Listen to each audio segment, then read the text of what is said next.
Bonjour Marie-Laure. Euh, Bonjour Aurélie. Merci d'avoir accepté de venir témoigner. Donc toi, tu fais partie de la première cohorte qui a accepté de tester l'accompagnement Objectif Autonomie. Ça fait donc 6 mois que tu es avec moi, que tu es dans l'accompagnement.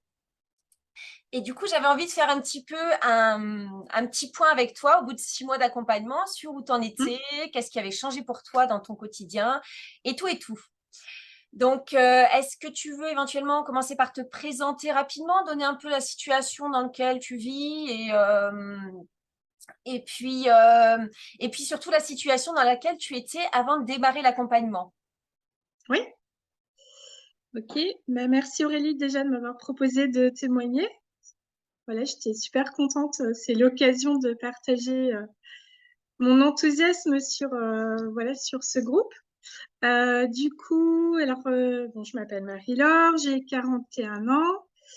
J'ai un petit garçon de 4 ans et puis là, je suis au 7e mois de grossesse pour un deuxième. Voilà, on habite en Bretagne. On a la chance d'avoir une maison avec mon compagnon aussi, je précise, qui est très présent en ce moment. Voilà, donc on a un terrain qui n'est pas forcément immense, mais en tout cas, on a de quoi faire quand même des choses. Et du coup, avant de commencer l'accompagnement, j'avoue qu'on vivait un peu sur les acquis, parce que quand on a acheté la maison, on avait la chance, il y avait déjà beaucoup d'arbres fruitiers qui étaient en place. Hmm. Et puis après, bon, on a vraiment fait des petites choses, un peu de plantes aromatiques. Tous les ans, je mettais un pied ou deux de tomates, mais c'était vraiment le minimum du minimum. Et, euh, et du coup, ce qui me manquait peut-être, c'était un petit peu de motivation, peut-être, mais une communauté justement pour me lancer avec voilà quoi faire au bon moment.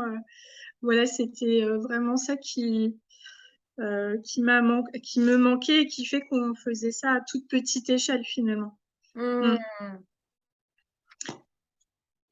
Et donc, oui, les difficultés que tu rencontrais, c'était essentiellement le manque de motivation, le manque de soutien, le fait de ne pas réussir à te lancer de façon un peu plus intense. Est-ce qu'il y avait d'autres difficultés qui faisaient que tu restais un peu sur un rythme plus tranquille et tu Ouais. lançais pas, tu passais pas au niveau supérieur? C'est-à-dire que oui, au début, enfin oui, je n'osais pas me lancer peut-être tout simplement en me disant peut-être qu'il y a des cultures qui vont être plus difficiles ou demander du temps. Euh, enfin voilà, je me disais je vais pas avoir le temps, mais après voilà, c'est juste une histoire de prendre le temps de faire les choses et que finalement ça peut faire partie des activités du quotidien ou en tout cas de toutes les fins de semaine. Voilà, surtout maintenant que mon fils est un peu plus grand, lui, il adore participer. Alors, plus pour la partie cueillette, ramassage. Hmm. Mais voilà, je sais qu'il peut m'aider ou même planter des graines. Voilà, donc là, je me sentais un peu moins seule aussi sur cette partie-là. Et du coup, ça m'a aidé aussi à voir les choses un petit peu plus en grand, au lieu de cueillir 10 tomates par an, quoi. Un petit Oui, je vois un peu. Et qu'est-ce qui t'a décidé à rejoindre du coup l'accompagnement Objectif Autonomie peu. au printemps Bah, dernier? juste, ouais, justement, c'était ça, c'était le fait de se dire, voilà, je vais être dans un groupe, une communauté, et puis comme ça, on va progresser ensemble. Il y a des personnes qui sont peut-être même encore plus débutantes que moi. Voilà, donc on va apprendre avec toi, on va apprendre chacune de nos erreurs aussi. Ah oui, je crois il y a un monsieur dans la, dans la communauté, donc faut pas que je dise elle.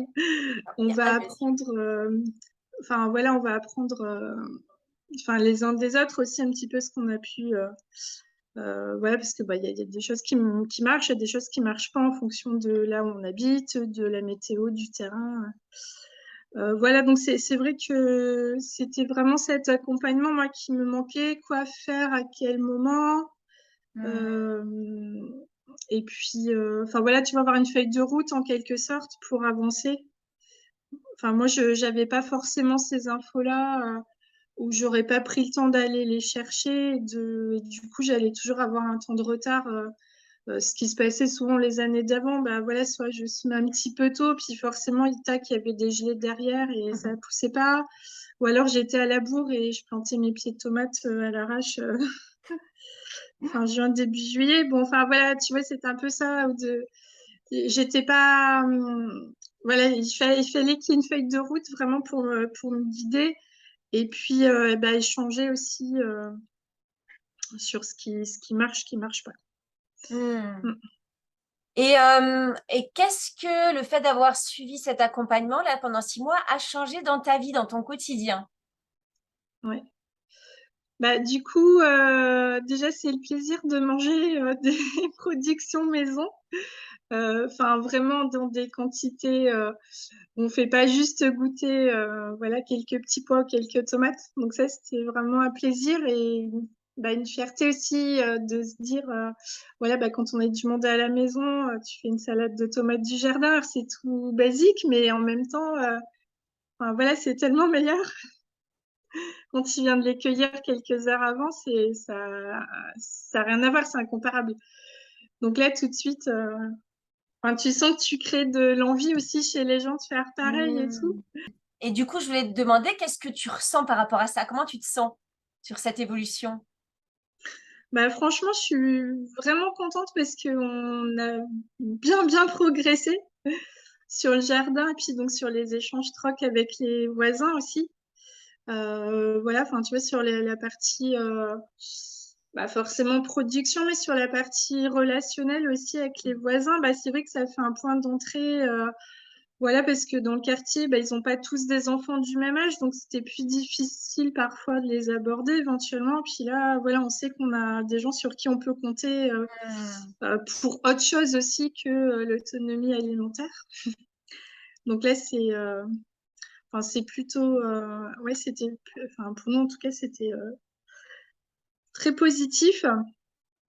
Enfin voilà, moi j'ai vraiment vu une progression. Enfin, j'ai plus confiance dans ce que je fais aussi parce que quelquefois je me disais ouais, je mets ça, mais de toute façon ça va pas marcher. Oui, Et et oui, oui. donc tu vois déjà c'était, je sais pas si les plantes elles ressentent, mais déjà c'était un peu perdu d'avance. Ce que je voulais voir avec toi, ce qui m'intéressait vraiment, c'était cette évolution sur 6 mois. Donc, tu parles du fait d'avoir pu créer des contacts un Ouais, peu plus intenses avec les voisins, le fait d'être ouais. plus sûr de toi. Est-ce qu'il y a d'autres sentiments comme ça, d'autres émotions qui remontent sur le fait que, sur ce changement, comment tu peux estimer ce changement sur 6 mois en ayant été accompagné comme ça pendant 6 mois sur l'accompagnement Objectif Autonomie? Ouais. Bah oui, alors après effectivement, bah, ce qui était le but, c'était enfin voilà de se sentir plus autonome. Donc effectivement, voilà, je me sens euh, enfin plus autonome en disant que voilà l'an prochain il y a des choses que je vais refaire automatiquement. Mm. Et après, bah, ce qu'on n'avait pas mis en place cette année, je vais revenir sur les vidéos justement voilà pour bah, élargir un petit peu ce qu'on a pu faire. Et puis ah oui, il y a une chose, enfin j'en ai pas parlé là, c'est toute la partie bah, enfin qui est l'objet de l'accompagnement là beaucoup en ce moment, c'est sur les transformations alimentaires aussi. Mhm. Ça, c'est vrai que j'avoue, je faisais déjà des confitures un petit peu, mais c'est à peu près tout. Et là, j'ai élargi ce que je faisais. Ah oui, puis j'avais fait quelques compotes aussi pour mon fils à l'époque. Mais voilà, enfin, pas plus que ça. Et en fait, bah, je me suis lancée sur d'autres choses. Tu vois, cette année, j'avais fait donc des conserves de pêche. Oui. Voilà, au moment où on en a eu beaucoup, puis ben, on avait déjà fait la confiture, j'avais fait des compotes, je me suis dit, mais il y en a plein encore. On n'avait plus à les manger comme ça, on en avait donné. Et donc, j'ai dit, ah oui, Aurélie, elle fait des conserves, super. Donc, j'ai repris la vidéo là pour voir plus la partie là, du barème qu'il fallait appliquer et comment tu faisais. Et du coup, on a pu se mettre de côté voilà, quelques conserves de pêche pour cet hiver, donc ça fera plaisir. Oui, et ça, c'est quelque Donc, chose que c'est tu un peu n'avais jamais fait, hein, c'est ça? Et non, j'avais jamais fait parce que pour moi, c'était plus complexe que ça finalement. Voilà, où je me disais, j'ai pas le matériel, tu vois. Puis en fait, finalement, j'ai Il faut pas une tant de choses que cocotte et ça. finalement, enfin, ça se fait voilà, avec du matériel que j'avais déjà. Donc, pourquoi se priver? Faut juste connaître les bonnes techniques. Ouais, voilà, je sais pas pourquoi je m'étais fait une montagne de faire des conserves. Alors, bon, après, je ferais peut-être pas des conserves de viande là tout de suite, mais du coup, sur des fruits ou des légumes, bon, je me dis, il n'y a pas trop de risques quand même. Voilà. Donc, je me dis, bon, bah, pour quelqu'un qui travaille dans l'agroalimentaire, de pas oser faire des conserves de ses productions, c'est un peu le comble. Alors, je vais quand même tenter de faire quelque chose. Donc voilà, du coup, j'avais repris un pot décoré avec Oui, des autocollants dinosaures par mon fils. Donc c'est des super. pêches blanches. Et après, alors, j'avais fait deux. Alors celui-là, c'est un sirop vanille. Et du coup, c'est un sucre vanillé qui était un petit peu coloré. Donc c'est pour ça là que c'est pas un sirop Hmm. blanc. Et l'autre, j'avais fait... bah, je crois que tu fais ça aussi, cardamome, cannelle. Hmm, Mm. c'est ça, oui. Et du coup, il me reste un peu de sirop que j'ai bu comme ça à part et c'était trop bon. Voilà, donc après, il y a les petites confitures. C'est pour dire, j'ai vraiment fait des choses. Alors, j'ai pris des petits pots, c'était mon lot. J'ai fait des petites confitures comme ça. En fait, j'aime bien faire des petits pots aussi, parce que après, on les donne aussi avec nos amis ou à la famille pour faire profiter. Bah, pour ceux qui n'ont pas de fruits dans leur jardin ou qui n'osent pas faire des confitures, alors que c'est pas très compliqué au final. Enfin, ça se fait. Ouais. Comme tout, en final, c'est pas très compliqué, mais quand on ne sait Il f- pas faire, on hésite, on ne fait pas Voilà, et du coup, on perd du temps à il ne faut pas avoir faire. la technique. Voilà. Donc là, ouais, Alors, j'ai gagné beaucoup de temps parce que bah, forcément, bah, toi, t'es bien rodé là-dessus. Et du coup, j'avais tenté ça aussi, le sirop de rose. Donc ça, c'est super. pareil, je n'avais jamais pensé à faire du sirop en me disant, oh là là, voilà. Et puis du coup, on a fait donc là, c'est un grand flacon, puis après, j'ai fait des plus petits. Mais on a fait du sirop de rose cette année. Voilà, donc j'en ai donné quelques-uns là. A priori, ça a plu. Bon, je suis contente que tu aies pu mettre tout ça en pratique. Merci pour ton retour. Est-ce que tu veux faire un petit mot de la fin? Le petit mot de la fin. Petit mot de la fin, une petite conclusion avant de se quitter. Ouais, bah écoute, moi je pense qu'il faut vraiment oser se lancer enfin voilà, sur l'autonomie alimentaire parce que voilà, enfin, je vois que finalement en quelques mois seulement, on peut vraiment y gagner. Et puis bah, après, c'est toujours, enfin je trouve ça super valorisant de faire les choses soi-même. Et ça fait partie aussi enfin pour moi ça fait partie d'un ensemble. Donc c'est vrai que je suis venue vers cette partie-là plus tard, malgré ma formation de base, on va dire. Donc, c'est peut-être un petit peu curieux, mais ça fait partie voilà, de valeurs que je peux avoir. Donc, bah, en fait, Aurélie, je te suis depuis déjà quelques années parce que tu avais fait des vidéos sur le zéro déchet à Mhm. l'époque. Donc, j'avais regardé voilà, ce que tu proposais de mettre en place. Donc, c'est vrai que j'avais développé cette partie-là parce que ça me tenait à cœur, voilà, faire moins d'emballage, etc. Donc, ça, c'est quelque chose qu'on a mis en place. Et on est pas mal avancé. Et puis après, sur les cosmétiques maison aussi. Alors, enfin, moi, j'adore faire des petites recettes, cuisiner et tout, puis savoir ce que je mets dans mes produits. Et là, c'est top parce que pour le coup, voilà, que ce soit sur des cosmétiques ou sur les produits de transformation, voilà, avec les fruits et légumes, et ben, voilà, on sait ce qu'il y a. Voilà, on maîtrise parfaitement ce qu'il y a dedans. C'est simple, il n'y a pas 10 000 ingrédients. Ouais, c'est que des bonnes choses.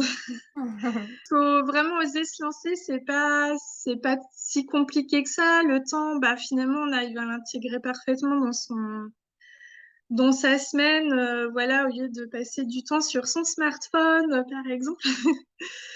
Enfin, c'est vrai, ça, c'est juste un peu de changer ses habitudes, ses mauvaises habitudes de vie, on va dire. On peut éventuellement passer trop de temps, voilà, à regarder son téléphone ou des séries ou autres. Et puis, il y a d'autres choses super intéressantes à faire par ailleurs et qu'on peut partager Mm. avec sa famille, ses amis, ses voisins.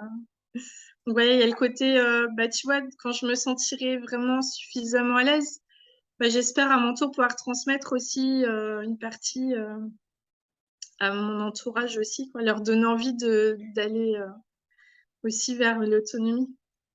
C'est ça, c'est de la montée en compétence de tout le monde et pouvoir transmettre des choses comme ça, c'est important, surtout actuellement. Ouais. Surtout, ouais, voilà, c'est moi qui arrive. Merci Marie-Laure, merci beaucoup pour ce beau témoignage.